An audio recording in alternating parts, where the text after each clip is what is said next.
crois que tout a été dit sur la question, parce que la question était que cette soumission, c'est vrai que, bon, comme quelqu'un l'a souligné, quand on parle de soumission, bon, Christ qui était le roi des rois, lui-même s'est fait serviteur.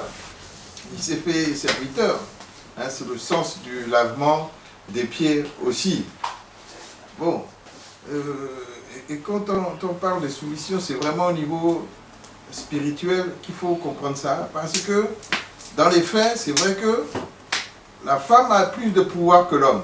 Puisqu'elle a déjà le pouvoir de donner la vie, qui lui appartient à elle seule. Bon, ça c'est le pouvoir, on va dire, mythique, quoi. Maintenant, elle a aussi le pouvoir temporel. Puisque dans la vie courante, on va voir que c'est aussi elle qui s'affaire. Hein? Bon, sans vouloir aller trop loin, je crois que ça a toujours fait un peu peur aux hommes, tout cela, quoi. Hein? Il y a même des sociétés secrètes en Afrique qui parlent de ces choses-là. Hein? Mais effectivement, la femme, c'est un être mystérieux. Hein? Maintenant, l'homme et la femme doivent se compléter, c'est vrai. Donc, si on dit que la femme doit être soumise, je pense que ce double pouvoir qu'elle a, elle aussi, elle doit savoir en user avec sagesse, quoi. Voilà. Voilà ce que je pourrais dire sur la question. Alléluia. Alléluia. Alléluia. Alléluia. Que le nom de l'Éternel soit béni. Amen. Je crois que cette question-là est très profonde. Elle est très profonde, cette question-là, elle est très profonde. Et seul Dieu peut nous aider, nous les hommes, à comprendre l'être qu'est la femme. En effet, comme vient de dire Papa Baguidi, c'est une créature mystérieuse. Je vous assure. Et le président Houphouët Boigny, quand en 1983 il a eu tous les déboires en Côte d'Ivoire, il a dû fuir la Côte d'Ivoire pour 6 mois. L'intervention télévisée qu'il a faite, il a fini en disant 50 femmes 20, Dieu 20. C'est comme ça qu'il a fini son intervention télévisuelle. Alors, il y a une semaine ou bien moins, j'ai fait passer des vidéos sur la sexualité de la femme dans l'église du christianisme céleste, et puis j'ai expliqué. Certains vont penser que je suis fou, je ne suis pas fou. Et ce que je dis de la femme, j'ai commencé par ma grand-mère adoptive ivoirienne, ma maman, ma deuxième maman, et puis j'ai regardé, j'ai écouté mon papa. Et je crois que je vous ai, dans l'histoire des chants chorales, je vous ai raconté une histoire là. La jeune fille qui rendait visite à un monsieur, et tout le monde traitait le monsieur de délinquant, et elle allait là-bas, et les gens pensaient que c'était déjà dévoyé, et que le monsieur abusait d'elle. La dernière fois on l'a eu, on l'a ligoté dans la cour. Les gens l'ont frappé. Papa, à l'époque coloniale, était rentré du service, et lui, il est revenu après sa prière, les gens l'ont frappé. Finalement, il a dit de lui défaire les liens.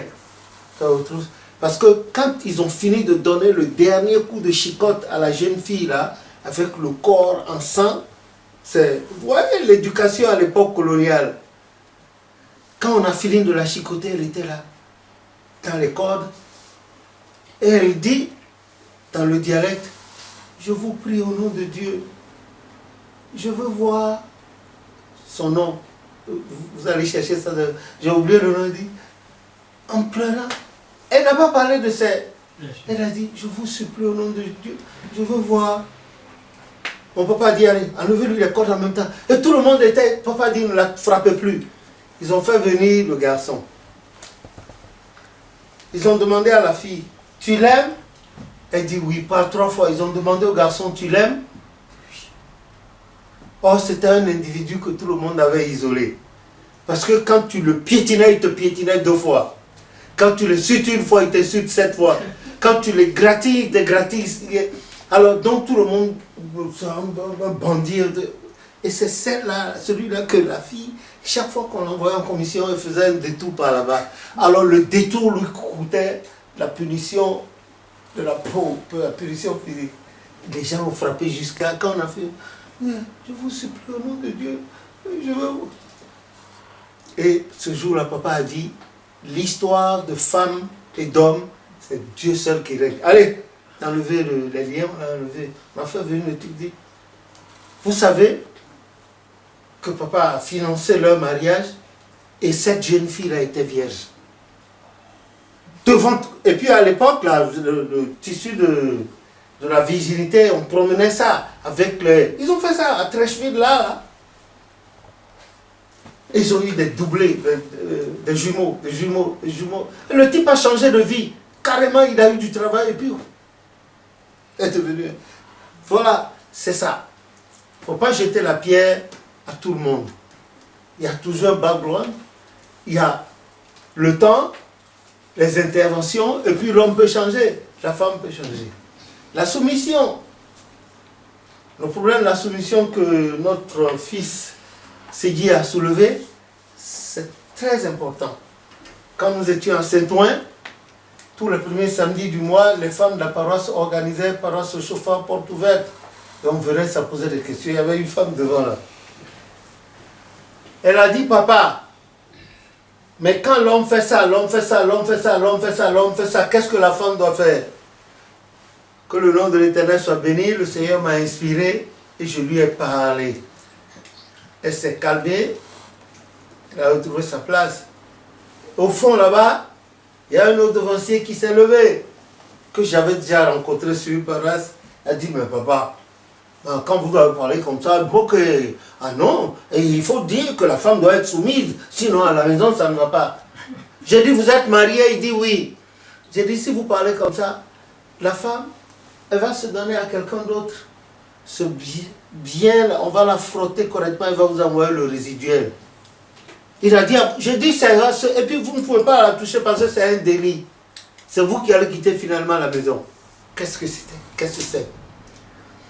Il y a un célèbre américain qu'on appelle Louis Farrakhan. Si vous allez sur Internet, elle dit que la femme, c'est le jardin qu'on doit cultiver, planter avec délicatesse. Il faut que l'homme soit en état pour pouvoir bien cultiver le jardin. S'il rate, ça veut dire qu'il n'aura pas de bonne récolte et le sol ne produira pas. Et l'avantage que nous avons aujourd'hui, comme a dit le devancier Richard, c'est la possibilité d'interroger l'Éternel Dieu avant de prendre une femme ou un homme. Vous avez vu le jeune devancier d'hier, quand il s'est approché de moi, c'est toi qui l'as envoyé, j'ai dit, qui est-ce que tu as consulté avant de prendre ta femme?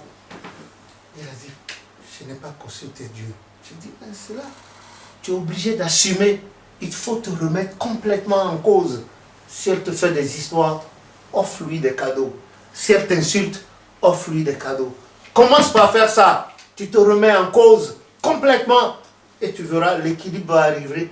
Puisque tu montres de la bienveillance, l'Éternel aura pitié et touchera à son cœur et les choses vont se normaliser. C'est ça, la femme, c'est la plante. On doit l'arroser avec de la bonne eau. Elle pousse, mais l'homme regarde, voit la plante pousser, mais il ne peut pas dire à quel moment exactement la plante a poussé. Par opposition à aujourd'hui, dans la société civile, dans certains pays dits évolués, on ne parle plus de chef de famille à l'individu, mais on remet le livret de famille aux deux, on dit, vous êtes tous deux les chefs de famille. C'est pas ça? C'est ça aujourd'hui. Ah bon. Mais moi, à mon temps, on m'a remis le livret, on a dit que tu es le chef de famille. Mais moi, je n'ai pas regardé ça. J'ai accepté. Parce que le Romain 13 dit que toute autorité, bon, que le nom de l'Éternel soit béni. Je respecte l'autorité, Et je respecte encore plus Dieu qui a établi l'autorité. Donc, c'est cela, il faut composer avec la femme. Et parfois utiliser un peu la raison de l'intelligence, ce qu'on appelle la ruse.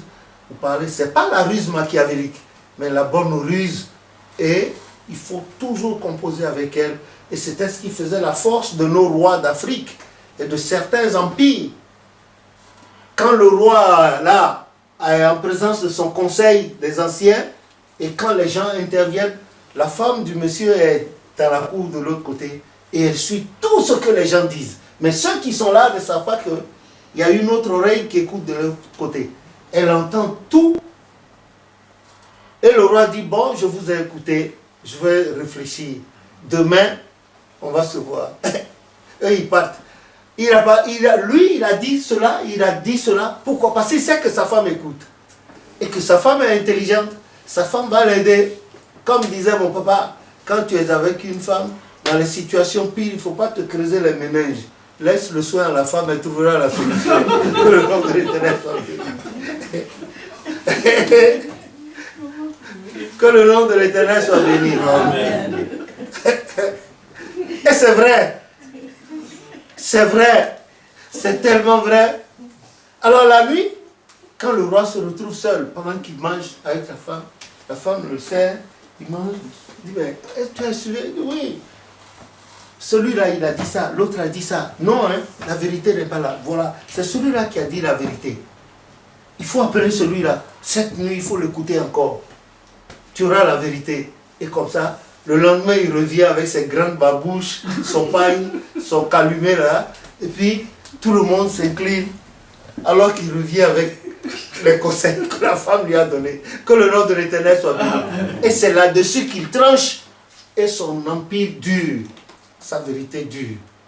C'est vrai que parfois, l'Esprit de Dieu peut entrer dans une femme juste pour nous tester, pour voir. Comme dans les enfants, dans le mari.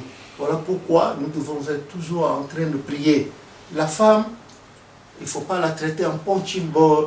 Mais je pense qu'il faille échanger avec elle. Il faut discuter avec elle. Plus vous lui donnez de l'amour, plus elle-même, elle se fait des interdits à propos de vous. Elle dit dans son cœur, mon mari n'aime pas ça. Mon mari n'aime pas ça. Mon mari n'aime pas ça. Mon mari n'aime pas ça. Mon mari n'aime pas ça. Mon mari n'aime pas ça. Voilà. Ce n'est pas vous qui lui imposez d'être soumise à vous. Jamais. C'est au nom de l'amour que vous lui donnez, qu'elle-même, elle s'invite à se soumettre à vous. Le jour à l'université, mon professeur de droit donnait un cours magistral. Il a sorti le gouvernement de la femme sur sa personne. Oh là, je n'avais jamais entendu ça de ma vie.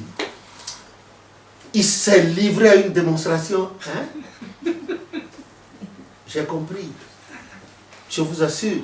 Et ensuite, le Saint-Esprit qui parlait, qui enseignait. Dans l'île de France, ici, j'ai vécu des cas, demandé à maman. Des femmes qui avaient déjà prêté leurs affaires et attendaient que je prenne la parole, à la suite de quoi, elles quitteraient leur ménage pour toujours. Et moi, je ne savais pas que celui qui était à côté de moi, là, c'était sa femme qui a plié ses bagages et attendait. À la fin de culte, on dit, ah, papa Lévi, on vous attend, il y avait du monde. Et la femme a soulevé le problème. Et l'Éternel Dieu m'a inspiré. Il ne savait pas que le monsieur qui était à côté de moi, c'était sa femme qui soulevait le problème. Ce grand devancier qui a amené une tonne de documents, il dit que c'est l'église du christianisme céleste, il a appris ça, il a des documents comme ça qui dépassent même ma taille. C'était lui. J'ai fini de parler sous inspiration divine. Je vois la femme, elle reste là-bas, elle dit, tu as de la chance. Qu'est-ce que moi j'ai fait? Toutes les femmes ont dit non, papa c'est pas vous, c'est... Pourquoi? Lui-même il me dit que c'est sa femme. Ah! Donc, je disais quelque chose de travers et ce ménage-là volait en éclats. Yeah! Comment est-ce que j'allais porter ça? Mais je rends grâce à Dieu. Même à présent, quand je m'en souviens, j'ai peur. Je rends grâce à Dieu. Il faut discuter avec la femme. Il faut discuter. Des fois, je suis avec elle. Très souvent, quand c'est elle qui parle, hein, elle parle jusqu'à... Même quand j'ai sommeil, je me retiens. J'écoute jusqu'à la fin. Elle parle toujours. Je ne sais pas. En tout cas, elle parle. Et c'est pour vous dire que ce que nous faisons en ce moment, quand vous avez Papa Baguidi à mes côtés, elle a déjà parlé de Papa Baguidi.